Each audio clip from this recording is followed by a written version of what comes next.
So Stop Killing Games decided to join the fight to go ahead and sue Sony for what they've been doing on killing physical media. I gotta say, I'm rooting for them and everybody else to give Sony that work, and they sued them into oblivion to where they gotta back down on what they're trying to do. But what's up, you guys? Shade here, back with some more quick gaming news. Alright, you guys, so Stop Killing Games official had tweeted this out and said it's time to sue Sony. Join us at DoesItPlay 1, and Stop Killing Games are backing the class action lawsuit against Sony.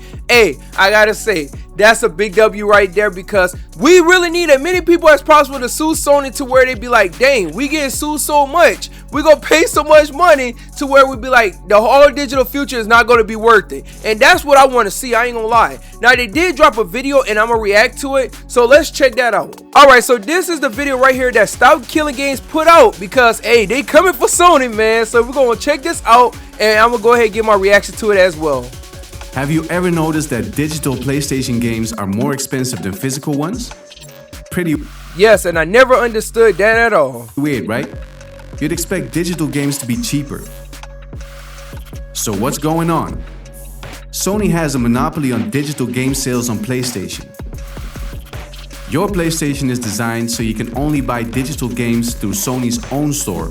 And once Sony stops selling physical games in 2028, you won't have any choice at all. That's how Sony shuts out the competition, and you end up paying way more. On average, Yeah, with the fucking dynamic pricing. Yeah, that's what they're gonna do. it's up to 47%. It's basically a Sony tax, and that's clearly against the law. Look, of course, Sony is allowed to make money, but it has to play fair.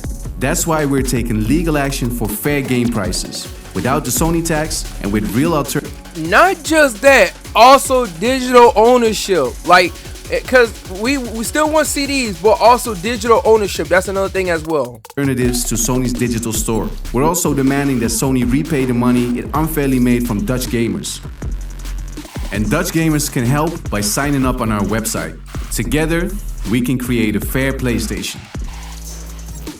Dang, boy, I guess Sony took Dutch and brought them through the ringer, right? You know, just took all their money. Alright, so that's the video from Stop Killing Games. I gotta say that this is good that they stepping in. You got countries suing Sony, you got hackers coming for them, you got people doing a blackout, you got all different things going against Sony. Like, nobody likes Sony right now. Like, nobody is Sony friend. Sony is getting that work right now, and they getting that belt. Now, they think that, okay, hey, we gonna let the storm pass and we're gonna go ahead and just speed run to the PS6 and make this happen. No, I'm telling you, Sony, they don't understand that what they're doing is making them more and more enemies every single day. I don't think they really expect for the backlash to be this bad. Like, I ain't gonna lie, I think they expect for it to be bad, but not this bad right here in particular.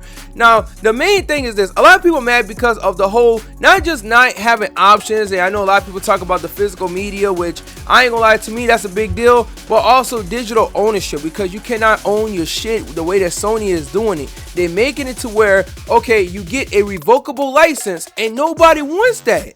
Nobody wants that. People want to be able to own their game. If the PlayStation service go down, people still want to be able to play their games. It's like the same thing with like a PS1, PS2, to where all you have to do is just put the CD in, you can play your game, you don't have to worry about the internet. Guess what? They can still do that with like the PS5 and the PS6 and all like that. But they ain't trying to do that. They're trying to have control. They want to be able to delete your account if they want to. No matter how much money you spent on your account, they just don't care at all. But hey, it's the fact that they putting their feet to the fire, they putting that pressure on them, and honestly, I hope more people step in and just be like, hey, look, we all just gonna team up and try to sue Sony, and Sony gonna try to pay people off, but you're not gonna be able to pay everybody off. And then you're gonna have some people, like, I believe, like Stop Killing Games, they not looking for a payday like that. They looking for, hey, we need an actual solution. Like, what y'all doing is anti-gaming. It hurts your consumers, it hurts your customers, whatever you want to call them. And what you're doing is creating a monopoly, and not just any monopoly, like I call it a digital prison. That's what you're doing. You're creating a digital prison for your customers. But you guys, I want y'all to comment down below and let me know what y'all think about this. I really hope Stop Killing Games and everybody else that's trying to sue them win, and, you know, get Sony on the right path, because I ain't gonna lie, what Sony doing is definitely probably the worst thing in the gaming industry right now. And I know that might be a strong opinion, but I believe it's up there, because look at how everybody reacted to it. But thank you guys for watching. Make sure to like, comment, share the video, and also subscribe for more quick gaming news. Thank you guys for watching. My name is Shade, and I am out.